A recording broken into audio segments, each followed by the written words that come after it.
பேரறிஞர் அண்ணா அவர்களுடைய மறைவுக்கு பிறகு 1960 நடைபெற்ற திருச்சியை 5வது மாவட்ட மாநாடு.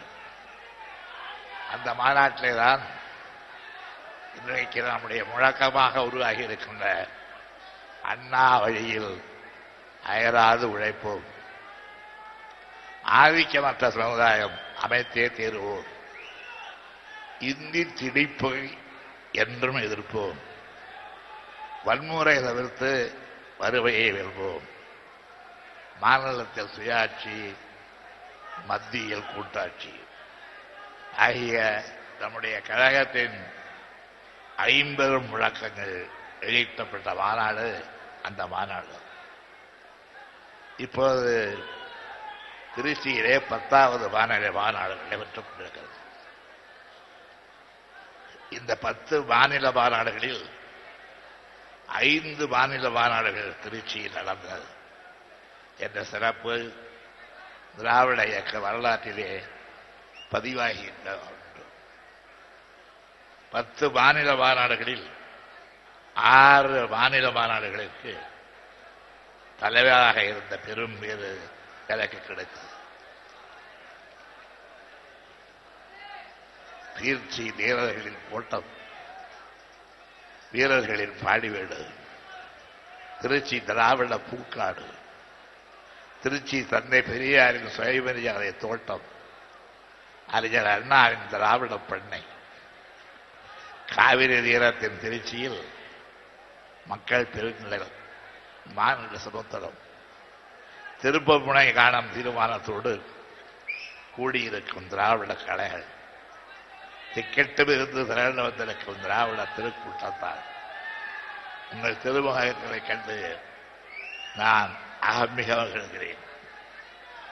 அதிமுகவின் மாய்மாற வார்த்தைகளை நம்பி, மாற்றத்தை விரும்பி தமிழ் மக்கள் வாக்களித்து ஏமாந்தார்கள்.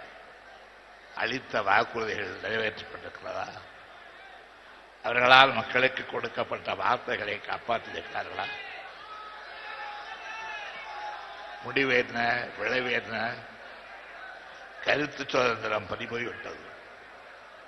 அதிரடி அறிவிப்புகள், ஆடம்பர முழுப்பக்க விளம்பரங்கள், 110 அறிக்கைகள், நிர்வாக அலங்கோலங்கள், அச்சத்தின் பிடியில் பத்திரிகைகள், தமிழகத்தில் அனைத்து பிரிவினரிடமும் சலிப்பு, அதிமுகவிடம் மட்டுமே கடிப்பு, ஆக்கபூர்வமான திட்டம் எதுவும் இல்லை, வளர்ச்சி பிடி சிறிதுமில்லை.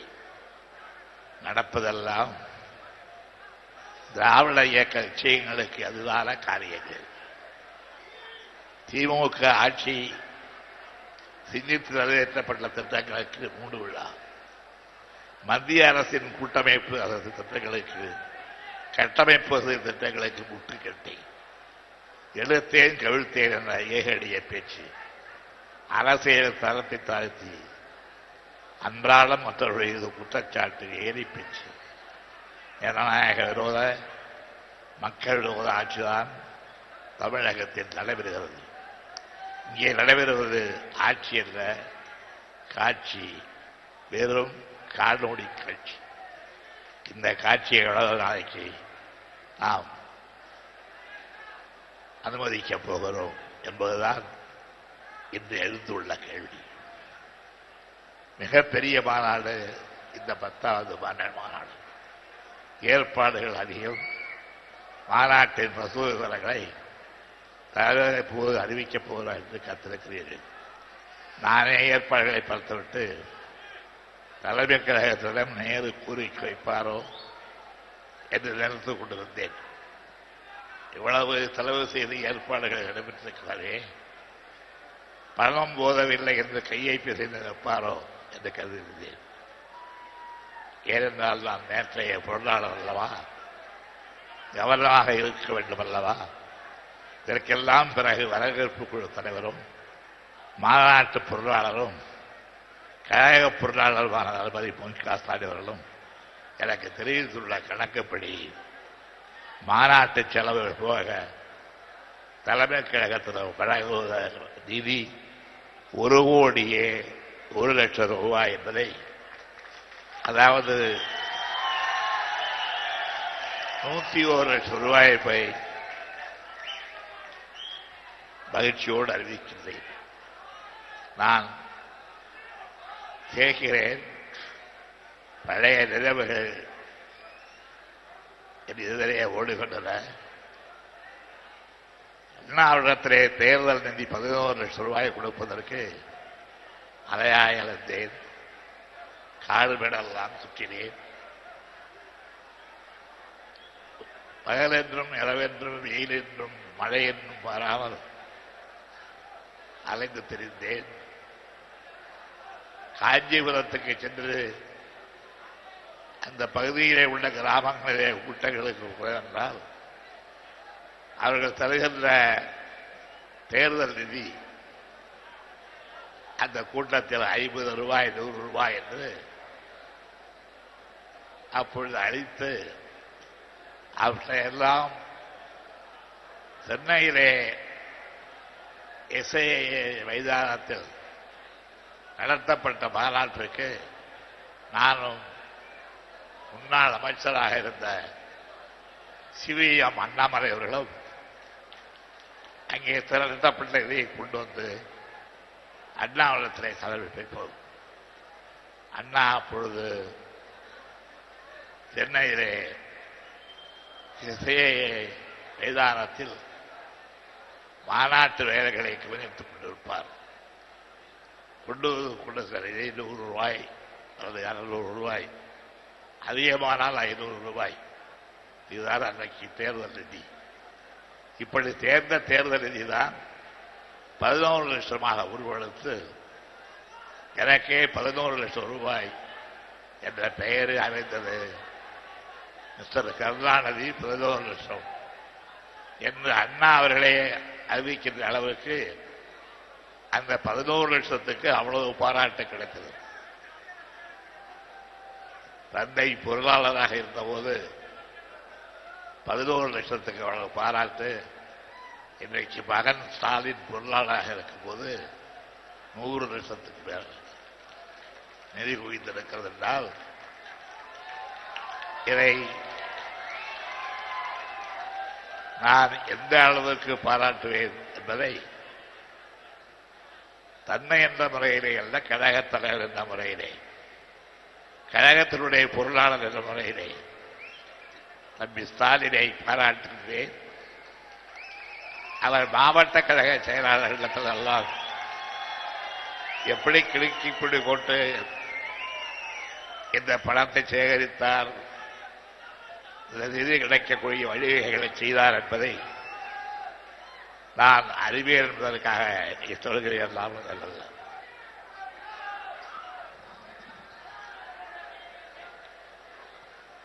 இப்பொழுது உள்ள ஆட்சி அதிமுக ஆட்சி. திமுக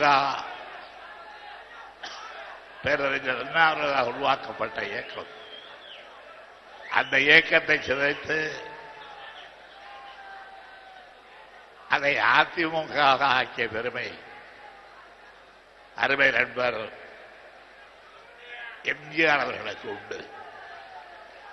அந்த அதிமுக தோன்றிய போது சட்டப்பேரவையிலே ஒரு விவாதம், ருசிகரமான விவாதம். நான்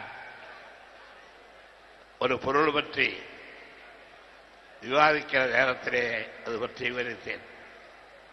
அதிமுக அதிமுக என்று சொன்னேன். அப்பொழுது அதிமுகவின் பிரதான உறுப்பினராக இருந்த மதியழகனுக்கு அவர் அப்பொழுது அங்கே இருந்தார். பிறகுதான் இங்கே வந்தார்.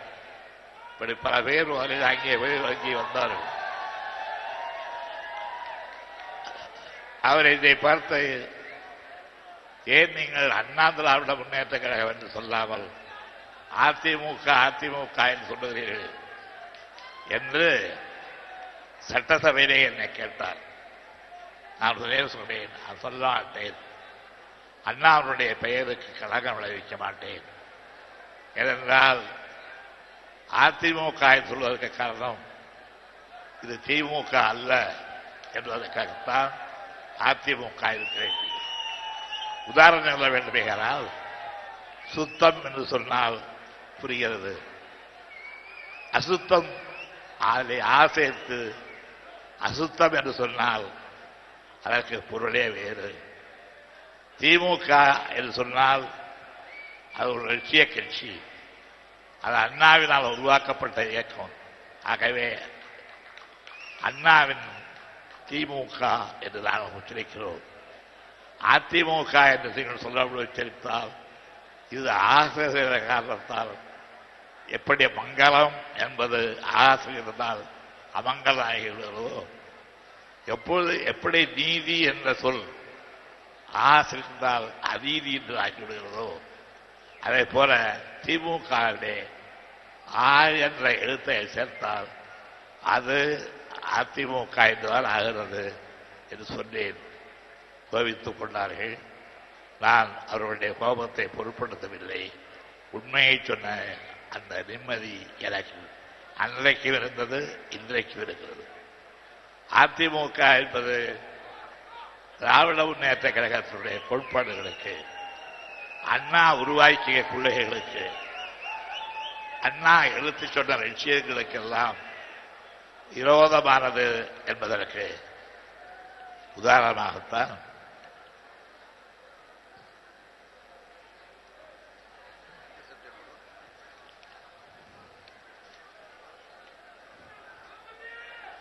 பல நீதிமன்றங்களின் கண்டனங்கள் இவைகளை எல்லாம் நாம் பிடித்து பார்த்தால், முதலமைச்சராக இருக்கிற ஜெயலலிதா அதிமுக அரசு பற்றியும் உயர் நீதிமன்றம் உச்ச நீதிமன்றம் அளித்த கலர் தீர்ப்புகளை பற்றியும் சுட்டிக்காட்டாலே அதை நீங்கள் புரிந்து கொள்ளலாம். ஆட்சியிலே வந்து அமர்ந்தவுடன் சமச்சீர் கல்வி திட்டத்துக்கு சவக்குழி வெட்டினார். அதற்கு ஜெயலலிதா மூடு விழா நடத்திய போது அது குறித்த வழக்கில் நீதியரசருக்கு திரு எஸ் ராஜேஸ்வரன், திருமதி KPK வாசி ஆகியோர் அளித்த தீர்ப்பில் சமச்சீர் கல்வி திட்டத்தின் நோக்கம் மிக தெளிவானது.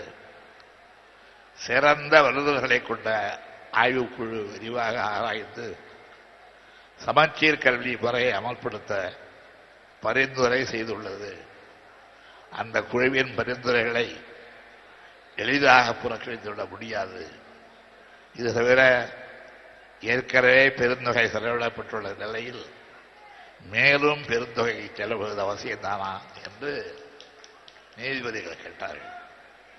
அதற்கு பிறகு கூட தமிழக அரசு, ஜெயலலிதா அரசு சென்னை உயர்நீதிமன்றத்தின் இந்த தீர்ப்பை எதிர்த்து உச்ச நீதிமன்றம் வரை சென்றது. உச்ச நீதிமன்ற நீதியரசர்கள் PSAவுக சுதந்திரகுமார் ஆகியோர் அளித்த தீர்ப்பில் 1 மற்றும் 6ஆம் வகுப்புக்கு கொண்டு வரப்பட்ட சமச்சீர் கல்வி தொடர்ந்து அமல்படுத்த வேண்டும். அதை இடையில் நிறுத்தினால் குழப்பம் ஏற்படும். 2 முதல் 5ஆம் வகுப்பு வரையும், 7ஆம் வகுப்பு முதல் 10ஆம் வகுப்பு வரையும் இந்த ஆண்டே சமச்சீர் கல்வியை அமல்படுத்த வேண்டும் என்று கூறினார்கள்.